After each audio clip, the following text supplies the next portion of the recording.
안녕하십니까. 월간조선 권세진 기자입니다. 4.15 총선에서 참패한 미래통합당이 주호영 원내대표 선출 이후 재기에 몸부림을 치고 있습니다. 지금 여당인 더불어민주당은 원내대표 이미 선출했고 시민당과의 합당도 마쳤습니다. 22일 국회 원구성에 집중할 수 있는 형편이죠. 근데 미래통합당은 여당과는 지금 상황이 다릅니다. 세 가지 과제가 남아 있습니다. 당장 해야 되는 게요. 김종인 비대위를 일단 출범시켜야 되고, 미래한국당과 합당이라는 과제도 남아있고, 세 번째 이제 탈당했던 무소속 당선인들의 복당 문제, 이 세 가지의 과제를 지금 국회 원구성과 별개로 안고 있는 상태입니다.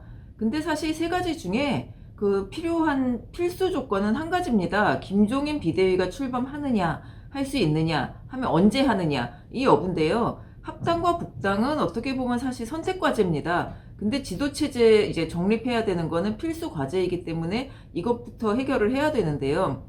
합당과 이제 복당의 대상인 미래한국당 그리고 무소속 당선인들, 이 당선인들도 이제 비대위 체제가 어떻게 될지, 언제 될지 이걸 주목할 수밖에 없습니다. 상황을 한번 보겠습니다.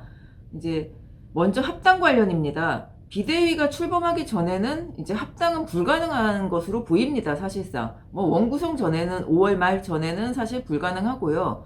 미래한국당 원유철 대표가 월간조선 6월호 인터뷰에서 대화 상대, 이제 합당할 때 대화 상대를 김종인 위원장으로 특정했습니다. 이야기를 하면서 김종인 전 총괄 선대위원장은 합리적이고 세대교체도 가능한 인물이다. 그리고 대화가 충분히 가능할 것이다. 이런 얘기를 했습니다. 합당은 미래통합당 비대위가 출범한 후에 비대위와 논의하겠다는 얘기입니다. 어떻게 보면 지금 원내대표는 대표 권한대행 체제죠. 이것보다는 비대위라는 지도체제가 만들어진 다음에 얘기하겠다. 이것도 뭐 일리가 있어 보입니다. 원유철 대표는 이제 며칠 전에 통합당 주호영 원내대표를 만났죠. 만나서 합당 수임기구를 이제 만들기로 했습니다. 그래서 합당이 이제 빨리 되는 것 아니냐 이런 예측도 좀 나오기도 했는데, 원유철 대표는 흡수 방식은 아니다. 통합당이 좀 빨리 하려고 하는 이런 흡수 방식은 아니다라고 선을 그었습니다. 21대 원 구성 전에는 물리적으로 완전히 불가능하다. 이런 얘기도 했습니다. 당원들의 뜻을 모으겠다. 한국당 당원들. 이런 얘기도 많이 했는데요. 이제 김종인 비대위가 출범하면 실제 이제 한국당 당선인들과 당원들이 또 어떤 의견을 내놓을지 이것도 약간 예의주시할 필요가 있습니다. 명확하게 지금 결론이 나지 않은 상태라고 볼 수 있다는 거죠. 두 번째, 합당에 이어서 복당 문제 역시 김종인 비대위가 출범한 후에 결정하고 진행돼야 될 문제입니다. 미래통합당 출신으로 공천에서 낙천하고 당선된, 무소속으로 당선된 사람 4명이 있죠. 홍준표, 권성동, 윤상현, 김태우. 4명 모두 중진급 이상이고 개성 굉장히 강한 인물들입니다. 미래통합당은 이제 공천할 때 낙천하고 무소속으로 출마했던 사람은 복당을 절대 허용하지 않겠다. 이렇게 얘기를 했었습니다. 근데 미래통합당은 지금 한석 한석이 아쉬운 상황이죠. 그리고 이 무소속 4명 모두 뭐 이제 무게감이나 전투력 이런 면에서 볼 때 매우 필요한 인물들입니다. 야당에는. 그리고 이제 당내에서는 근데 문제는 이들에 대한 찬반 논란이 굉장히 크죠. 권성동 의원은 이미 복당을 신청했습니다. 그랬는데 이제 된다 안 된다 그리고 좀 더 두고 봐야 된다 이런 얘기가 많았는데, 주호영 원내대표가 당선되면서 받아들일 뜻을 보였죠. 그래서 청신호가 켜지는 것처럼 보였습니다. 주호영 원내대표도 사실 바른정당에 갔다가 복당을 한 사람이기 때문에 복당 자체에 대해서 이것을 뭐 금지하는 것은 우리 당을 위해서도 말이 안 된다 이렇게 판단하고 있는 것으로 보입니다. 또 뭐 주 원내대표는 홍준표 당선인과 사법연수원 동기죠. 같은 대구에서 지역구를 같이 하고 있기도 하고요. 근데 주 원내대표가 복당을 지금 결정하거나 허용하거나 하기에는 부담이 굉장히 큽니다. 원내대표의 대표 권한체제 대행 체제이기 때문이죠. 지금은 권한 대행일 뿐이기 때문에 복당 여부, 이런 당원들의 찬반이 엇갈리는 그런 복당 여부는 비대위가 출범한 후에 풀어야 할 숙제입니다. 이 역시 김종인 비대위가 언제 어떻게 뜨느냐 이거에 이제 영향을 받을 수밖에 없죠. 그리고 또 홍준표 당선인에 대해서는 또 김종인 비대위 체제에서 어떤 결론이 내려질지 이것도 좀 아쉬운 문제입니다. 당내에서 뭐 반발하는 사람이 많은 건 둘째치고 홍준표 당선인은 김종인 비대위에 대해서 연일 비난을 쏟아왔습니다. 그리고 김종인 비대위는 아니다, 이렇게 하면 안 된다, 그렇게 하다 보니까 김종인 비대위가 뜨면 홍준표 당선인은 빼고 받아들인다. 만약 이런 선별북당이 이루어진다면 또 어떻게 되겠습니까? 당내에서는 또 갈등이 더 생기겠죠. 그 통합당이라는 곳이 이렇게 총선에 참패를 하고도 아직도 정신을 못 차리고 있다. 뭐 이런 얘기가 계속 나오지 않겠습니까? 선별북당은 굉장히 이제 좋지 않은 카드라는 거예요.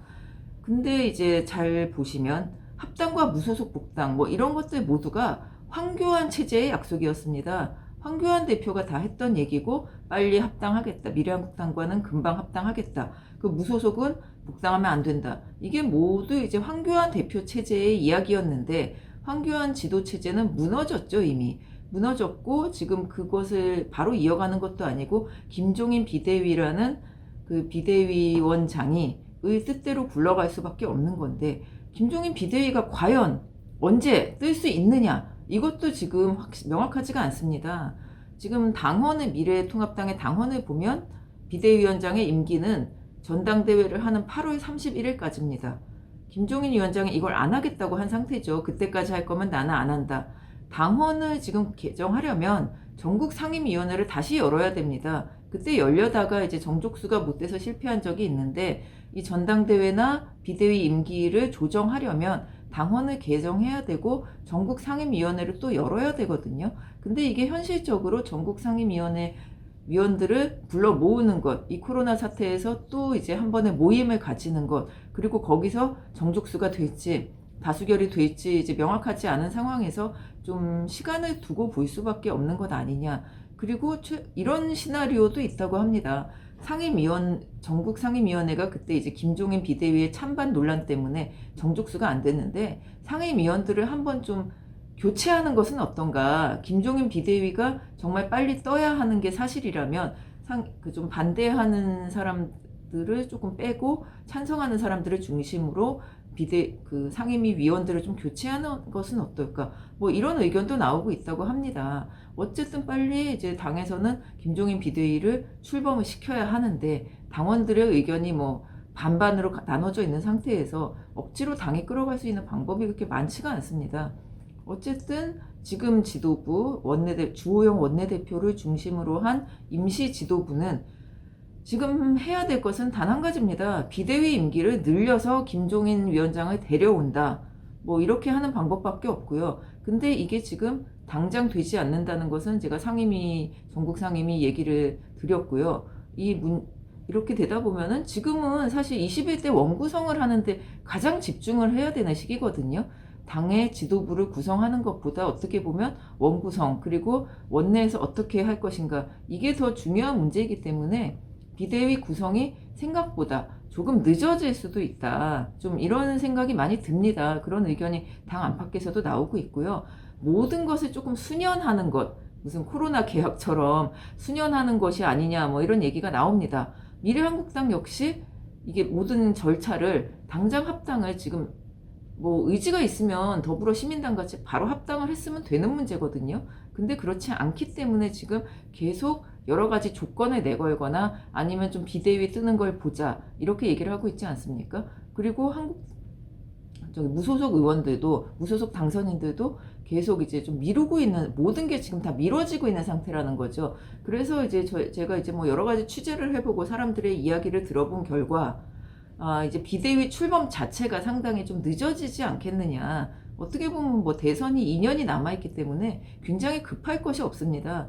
이 원내대표 대표 권한 대행 체제를 좀 이끌고 가면서 당내 의견도 수렴하고 이렇게 되면 이제 한국당 합당, 무소속 복당 이런 것을 충분히 다 의논한 다음에 그리고 한 8월 전까지만 이 김종인 비대위를 띄울 것인가 그리고 뭐 당헌을 개정할 것인가 그런 걸 결정하면 되는 얘기거든요. 그래서 6월부터는 지금 21대 국회가 미친 듯이 일을 해야 되는 시기입니다. 일을 해야 되고 저 슈퍼 여당에 끌려다니지 않으려면은 원내에서 어떻게 할 것인가에 대한 전략도 좀 철저하게 세워야 되는 게 지금 야당입니다. 지도 체제는 권한 대행 체제로 가도 큰 문제는 없다는 거죠. 제가 그래서 오늘 드리는 말씀의 결론은 김종인 비대위라는 것은 결국 김종인 위원장의 의견도 그렇고 당내에서 그걸 띄우자는 사람들의 의견도 당을 봉합하고 다음 대선에 이기자는 얘기거든요. 그렇기 때문에 지금 이게 합당, 북당 뭐 이런 문제들이 그 21대 원 구성 5월 30일에 일하는 그 타임 스케줄에 너무 쫓길 필요는 없다. 비대위 자체 구성 자체가 늦어질 수도 있다. 그래 좀 안팎에서는 빨리 비대위 구성해서 빨리 이걸 하고 뭐 통합이라기보다는 이런 당 재정비 이런 것에 나서야 되는 것이 아니냐 이런 의견이 있는데 이것을 지금 원구성을 코앞에 둔 상태에서 너무 급하게 뭐 이제 좀 앞뒤 안 보고 할 필요는 없다. 좀 이런 의견들이 많다는 말씀을 좀 드렸고요. 앞으로 이제 비대위가 사실 제가 보기에는 뭐 한두 달 이상 더 그 비대위가 출범을 하는데 사람을 모아야 되지 않겠습니까? 또 비대위원장이 오더라도 비대위원을 어떤 사람들로 할 거냐, 정말 청년으로 할 거냐, 근데 뭐 청년 여성 우대하다가 요번에 망하지 않았느냐, 이런 얘기 뭐 계속 나오지 않겠습니까? 그렇기 때문에 비대위가 급하고 합당이 급하고 이런 것이 아니라고 보고요. 합당, 복당, 비대위 이것들이 지금 원 구성보다 앞설 필요는 없다는 거 조금 더 여유를 가지고 좀 더 잘 되는 방향으로 대선을 향해서는 어떤 게 최선이다.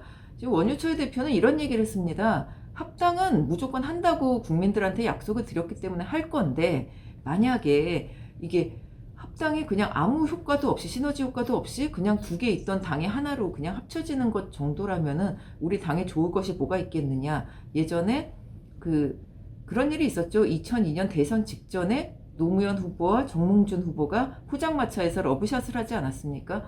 이런 극적인 효과도 기대할 수 있다. 이런 얘기를 했습니다.